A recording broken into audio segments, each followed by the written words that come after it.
that works with troubled teens suffered budget cuts. The Boys and Girls Club of Edmonton claims provincial cost-cutting forced it to cancel its crisis intervention service, putting 100 people out of work. Well, today, critics say they're seeing a pattern with government policy, and they're concerned. Fletcher Kent has that story. It was a tough week for Alberta youth facilities. First Bosco, then the Boys and Girls Club of Edmonton.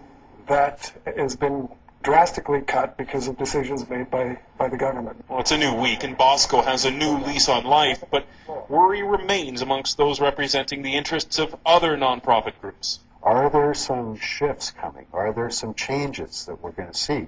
The Edmonton Chamber of Voluntary Organizations is asking more of those questions, especially after last week. That's really concerning because all of a sudden you begin to see situations pop up here and there and here and there, and you wonder, is it part of a trend or is it an isolated incident? Opposition parties believe it is a trend, and a disturbing one. I think the government is deliberately trying to drive some of our not-for-profit agencies out of business. I think they find it inconvenient.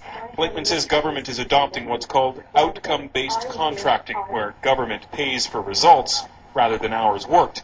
It's a way to save money, reducing duplicate services. What you end up with is privatization pretty quickly. Whether there's a policy shift in play or not, though, the NDP demands government be more transparent. They're doing it behind closed doors. They're not being forthright with Albertans. They're not being forthright with the service providers. They're certainly not being forthright with the kids in care. For nonprofit groups, that's the biggest concern. Uncertainty creates a lot of anxiety, both for clients as well as the providers of service. Now, the Children and Youth Services Minister was unavailable to discuss the issues. Her office says she is traveling. But opposition parties and nonprofit groups anxiously await her return, saying they have a lot of questions for her about what might happen next. Fletcher Kent, Global News.